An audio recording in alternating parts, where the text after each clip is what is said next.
మీ జీవితంలో మీకున్న పెద్ద సమస్య ఏంటి? పెద్ద ప్రాబ్లం ఏంటి? నాకు ఒకసారి కమెంట్ బాక్స్లో చెప్పండి. అప్పుడు దాకా నా దృష్టిలో నాకున్న లేకపోతే ఈ సమాజంకి ఉన్న పెద్ద ప్రాబ్లం ఏంటి తెలుసా? నిజం తెలియకపోవడం, దారులు తెలియకపోవడం, అసలు ఏం చేయాలో తెలియకపోవడం. భగవద్గీత చాప్టర్ 9 శ్లోక్ నెంబర్ 24లో శ్రీకృష్ణుడు చెప్తున్నారు, ఓ అర్జున, మనుషులు ఏదైతే ఆనందంని వెతుకుతున్నారో, ఏదైతే సుఖంని వెతుకుతున్నారో అది నేనే. కానీ మనుషులు ఇది తెలుసుకోలేకపోతున్నారు. వాళ్ళు ఈ లోకంలో బాధపడుతున్నారు. ఈ లోకంని సృష్టించింది నేనే, బట్ మనుషులు మర్చిపోతున్నారు నన్ను, నేనున్నానని, వాళ్ళతోటున్నాను, వాళ్ళ చుట్టుపక్కల ఉన్నానని మర్చిపోతున్నారు. ఈ లోకం నేను మనుషుల సుఖం కోసం సృష్టిస్తే వాళ్ళు ఇక్కడ అధర్మం చేసి వాళ్ళకి వాళ్ళే కష్టాలు పెట్టుకుంటున్నారు.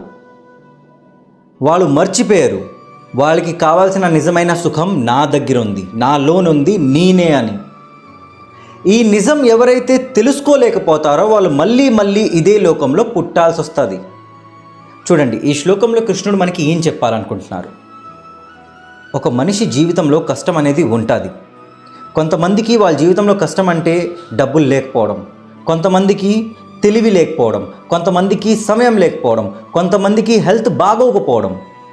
ఇలాగా ప్రతి ఒక్క మనిషికి డిఫరెంట్ సమస్యలు, ప్రాబ్లమ్స్ ఉండే ఉంటాయి.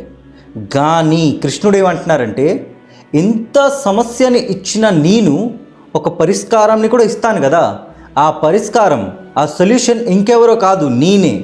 ఒక్కసారి పూర్తిగా, మనస్ఫూర్తిగా, యాక్చువల్లీ ప్రేమతో నన్ను నమ్మండి, నాకు భక్తి చేయండి. మీ జీవితంలో మీకు తెలియని దారులు నేను చూపిస్తాను. నిజానికి మనం ప్రాబ్లంలో లేము. కొంతమందికి డబ్బులు ప్రాబ్లం ఉంటుంది, కొంతమందికి హెల్త్ ప్రాబ్లం ఉంటుంది. ఇది ప్రాబ్లం కాదు. ప్రాబ్లం ఏంటంటే మనకి దారులు తెలియకపోవడం. ఇప్పుడు నేను కానీ మీకు చెప్తాను, ఇలాగెళ్తే మీరు డబ్బులు సంపాదించవచ్చు, ఇలాగెళ్తే మీ హెల్త్ కూడా కరెక్ట్ అయిపోద్ది, మీరు చేస్తారు కదా. ఇక్కడ ప్రాబ్లం దారి తెలియకపోవడం. ఈవెన్ దారి తెలిసినా కూడా బద్ధకం, అదే చాలా పెద్ద ప్రాబ్లం.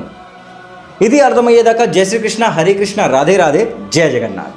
అహం హి సర్వజ్ఞానం భోక్తా చ ప్రభురేవ చ న తు మామభిజానంతి తత్వేనాతశ్చ్యవంతి తే.